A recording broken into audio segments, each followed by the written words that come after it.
नमस्कार मंडळी, आज आपण ठाणे जिल्ह्यातील मुरबाड तालुक्यातील सह्याद्री ॲग्रो गावरान कुक्कुटपालन प्रशिक्षण केंद्र यास भेट देण्यासाठी आलेलो आहोत. आता आपण येथे या केंद्राचे प्रमुख प्रशिक्षक डॉक्टर प्रकाश चौधरी यांची मुलाखत घेणार आहोत. डॉक्टर साहेब नमस्कार. नमस्कार. डॉक्टर साहेब आपला परिचय द्या. प्रथम तुमचं आमच्या सह्याद्री ॲग्रो फार्मवर सहर्ष स्वागत करतो. धन्यवाद. माझं नाव डॉक्टर प्रकाश चौधरी. मी शहापूर येथे राहतो. शहापूरमध्ये मी पेट्समध्ये म्हणजे कुत्र्या मांजरामध्ये प्रॅक्टिससुद्धा करतो आणि त्याचबरोबर आम्ही इकडे गावरान कुक्कुटपालन, शेळीपालन आणि दुग्ध व्यवसाय याविषयी सगळ्यांना मार्गदर्शनपर प्रशिक्षण देतो. डॉक्टर साहेब, आपल्याला गावरान कुक्कुटपालन प्रशिक्षण सुरू करण्याची संकल्पना कशी सुचली? बघा, कोरोनानंतर किंवा त्याच्या आधीसुद्धा शेतकऱ्याच्या ज्या अडचणी आहेत त्या लक्षात घेऊन, कारण शेतकऱ्याकडे जागा आहे, त्याला काहीतरी करायची इच्छा आहे, पण त्याच्याकडे भांडवल नाही, खूप मोठं असं भांडवल. कारण बाकी तुम्ही जर व्यवसायाचा विचार केला तर खूप मोठ्या भांडवलाची गरज लागते.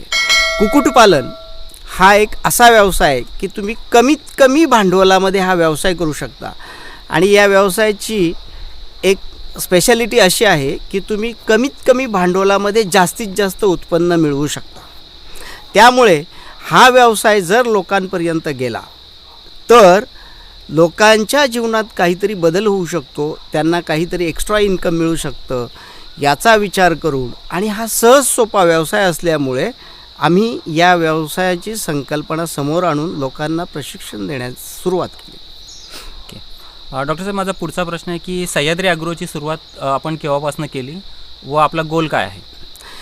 सह्याद्री ॲग्रो हिची सुरुवात आपण 2018पासून केली. 2018पासून आपण या माध्यमातून लोकांना कोरोनाच्या वेळेला ऑनलाईन आणि आत्ता आणि कोरोनाच्या अगोदर ऑफलाईन प्रशिक्षण आपण देत असतो. सुरुवातीला आपण प्रत्येक ठिकाणी जाऊन प्रशिक्षण देत होतो, म्हणजे ज्यांच्या गावात किंवा ज्यांच्या एरियात, तालुक्याच्या ठिकाणी, जिल्ह्याच्या ठिकाणी जाऊन लोकांना प्रशिक्षण देत होतो. परंतु तेव्हा आपल्या असं लक्षात आलं की लोकांना फक्त जाऊन टेबल खुर्चीसमोर प्रशिक्षण देऊन त्यांच्यात तेवढा फरक पडत नाही आहे किंवा त्यांना व्यवसाय करताना खूप सारखे प्रॉब्लेम येतात. मग आपण काय केलं की आपल्या मुरबाड तालुक्यात शिवळे कोंडेसाखरे या गावामध्ये एक छोट्याशा जागेमध्ये एक छोटासा फार्म उभा केला. कारण आपला गोल काय आहे, लोकांना प्रॅक्टिकली ट्रेनिंग देणं. बरोबर. त्यांना कोंबडी बघायला भेटली पाहिजे, त्यांना पिल्लं बघायला भेटली पाहिजे, त्यांना अंडी बघायला भेटली पाहिजे, त्यांना कोंबडी कशी बसवायची ते बघायला भेटलं पाहिजे, कोंबडीची काळजी कशी घ्यायची, तिला कुठलं वातावरण द्यायचं, या सगळ्या गोष्टी प्रॅक्टिकली लोकांना दिसल्या पाहिजेत. म्हणून आपण या छोट्याशा फार्मवर हे प्रशिक्षण चालू केलेलं आहे. ओके. आणि आपण आता थोड्या वेळापूर्वी आपण सांगितलं की आम्ही वेगवेगळ्या ठिकाणी, तर आपण सांगू शकता की आपण कोणत्या कोणत्या जिल्ह्यांमध्ये जाऊन प्रशिक्षण केलेले आहे? बघा, आपण प्रशिक्षण आहे ना, ठाणे, पालघर, रायगड, नाशिक या 4 ते 5 जिल्ह्यांमध्ये आपण जाऊन प्रत्येक ठिकाणच्या तालुका वाईज किंवा गावावाईज प्रशिक्षण केलेलं आहे. ओके. आणि साहेब, आपण याच्या अगोदर सांगितलं होतं की आमच्याकडे ऑनलाईन पद्धतीने सुद्धा तुम्ही प्रशिक्षण घेत होता. तर मग ऑनलाईनमध्ये तुमच्याकडे कोणत्या कोणत्या जिल्ह्यातून माणसं येत असतात? ऑनलाईन म्हणाल तुम्ही तर ऑनलाईन पूर्ण महाराष्ट्र, गोवा आणि कर्नाटक जिथे जिथे मराठी भाषा समजते किंवा बोलली जाते अशा प्रत्येक एरियातून आणि महाराष्ट्रातल्या 31 जिल्ह्यामधून आपल्याकडे ऑनलाईनसाठी प्रशिक्षणासाठी लोक होती. आणि ऑनलाईन प्रशिक्षणासाठी आपल्याला फक्त शेतकरीच नाही तर आपल्याकडे वकील, डॉक्टर, इंजिनियर, माणसाचे डॉक्टर, इंजिनियर आणि इतर सॉफ्टवेअर इंडस्ट्री आणि सिव्हिल इंजिनिअरिंग या फील्डमधली खूप सारी लोक आपल्याकडनं प्रशिक्षण घेऊन गेलेली आहेत आणि त्यांनी बऱ्यापैकी आपल्याकडे या प्रशिक्षण घेऊन आणि त्यांच्याकडे व्यवसाय सुरू केलेला आहे. ओके. म्हणजे तुम्हाला थोडक्यात सांगायचं की एक अशिक्षित माणूस ते उच्च शिक्षित, येस, आणि एक शेतकरी ते सगळ्यात म्हणजे शासकीय कर्मचारी ते व्यवसाय करणारे सगळ्या क्षेत्रातील लोकांनी आजपर्यंत तुमच्याकडे इथे प्रशिक्षण कुठलाही भेदभाव नाही आहे. तुम्ही वयाने कमी आहात, अशिक्षित आहात, तुम्ही स्त्री आहात, तुम्ही पुरुष आहात, तुम्ही उच्च शिक्षित आहात, प्रत्येकाला पैशाची भाषा समजते आणि ज्यातून चांगले पैसे मिळतात तिथे लोक धावतात. आणि हा एक असा व्यवसाय की याच्यामध्ये तुम्ही बिलीव्ह मी, तुम्ही जर 10 रुपये गुंतवलेत तर 18 महिन्यामध्ये तुम्हाला त्याचे कमीत कमी 30 रुपये रिटर्न देण्याची कपॅसिटी या व्यवसायात आहे. आणि मिनिमम इन्व्हेस्टमेंटमध्ये मॅक्सिमम प्रॉफिट मिळवून देणारा हा व्यवसाय असल्यामुळे इथे सगळ्या प्रकारची लोक येतात प्रशिक्षणासाठी. ओके डॉक्टर साहेब, माझा पुढचा प्रश्न आहे की आपल्याला या क्षेत्रामधला किती वर्षाचा अनुभव आहे आणि आपण हे क्षेत्र का निवडलं? म्हणजे ॲक्च्युली तुम्ही प्रॅक्टिस करताय डॉग आणि कॅट्समध्ये पण, मग तुम्ही ह्या क्षेत्रामध्ये का आले परत? बघा, मी डॉग्स आणि कॅट्समध्ये पूर्वी ठाण्यामध्ये प्रॅक्टिस करायचो. 2003पासून मी माझ्या गावाकडे म्हणजे शहापूरला शिफ्ट झालो. त्यानंतर मी इमू फार्मिंग या व्यवसायामध्ये कन्सल्टन्सी चालू केली आणि इमू फार्मिंगमध्ये मी ट्रेडिंगसुद्धा द्यायचो, कन्सल्टन्सीसुद्धा करायचो.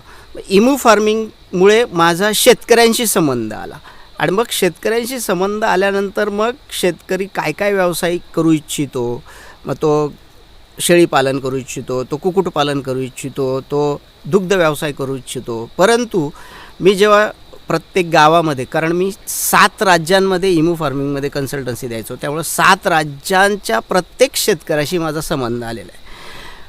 शेतकऱ्याला 2 गोष्टींचा प्रॉब्लेम आहे. एक म्हणजे टेक्निकली ज्ञान. तुम्ही प्रशिक्षण का घ्यायला हवं त्याच्या मागचं कारण असं आहे की शेतकरी करू शकतो सगळं. शेतकऱ्याला गाय कशी पाळायची, कोंबडी कशी पाळायची, बकरी कशी पाळायची हे शिकवण्याची गरज नाही, कारण ते वंश परंपरागत त्याच्या रक्तात आहे. परंतु या गोष्टींचा व्यवसायात रूपांतर कसं करायचं हे शेतकऱ्याला माहीत नाही आहे. ही गोष्ट त्यांनी कशी विकली पाहिजे किंवा कशा पद्धतीने केली पाहिजे. शेतकरी आहे ना, ढोबळ मनाने ही कामं करत असतो. म्हणजे त्याला कुठल्याच प्रकारचं जजमेंट नसतं की आपण आर्थिक गणित कसं सांभाळलं पाहिजे, माझ्याकडचं मार्केट कुठलं आहे, मग त्या मार्केटमध्ये मी काय केलं तर माझं सर्वाईव्ह होईल, मी किती प्रमाणात हा व्यवसाय केला पाहिजे, माझ्या आजूबाजूला किती लोकसंख्या आहे. कारण लक्षात घ्या, कुठलंही व्यवसाय तुम्ही करा, माझं जे रीडिंग आहे ते असं आहे की तुम्ही कुठलाही व्यवसाय करा पण लोकल मार्केटला सर्वात जास्त भाव तुम्हाला मिळत असतो. बरोबर.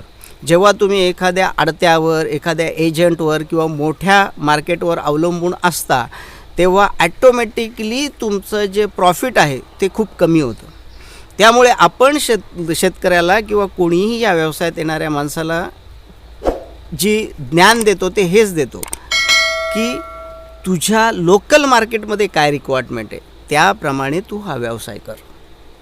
ओके. आता डॉक्टर साहेब, आपण जे कुक्कुटपालनचं प्रशिक्षण आपल्याकडे करताय तर याचा कालावधी किती आणि या 1 दिवसाच्या प्रशिक्षणामध्ये आपण कोणकोणते टॉपिक कव्हर करताय जेणेकरून तो जो येणारा प्रशिक्षणार्थी आहे आपल्याकडे तर तो इथनं जेव्हा बाहेर पडेल तर तो समाधानाने बाहेर पडला पाहिजे. तर या दृष्टीने तुम्ही म्हणजे जसं तुमचं म्हणणं आहे की तो समाधानाने बाहेर पडला. बघा, आता समाधानाची गोष्ट तुम्ही जर विचारली तर तुम्हाला सांगतो, आपल्याकडे ज्या माणसाने शेळीपालनाचं प्रशिक्षण घेतलं तोच माणूस परत रिपीट होतो कुक्कुटपालनासाठी. बरोबर. जर तो शेळीपालनाच्या प्रशिक्षणामध्ये सॅटिस्फाईड नसेल तर तो कुक्कुटपालनामध्ये येणार नाही. कुक्कुटपालन ज्यानी घेतलं तो शेळीपालनाचंही करतो. बरोबर. भले त्याला कुठला तरी एकच व्यवसाय करायचा असतो पण त्याला ज्ञान घ्यायचं असतं आणि ते ज्ञान जर प्रॉपर मिळतं आहे म्हणूनच लोक रिपीट होतात.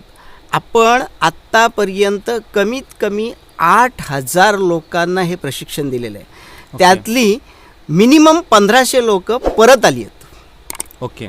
मग याचा सगळ्यांचा तुम्ही रेकॉर्ड काय मेंटेन करताय का साहेब? 100% रेकॉर्ड मेंटेन आहे आपल्याकडे आणि त्यांच्या ज्या प्रतिक्रिया आहेत त्यासुद्धा आपल्याकडे असतात. ओके. आता मला जरा डॉक्टर साहेब सांगा की आता आपण जे 1 दिवसाचं प्रशिक्षण करणार आहेत त्याच्यामध्ये काय काय तुम्ही टॉपिक कव्हर करताय?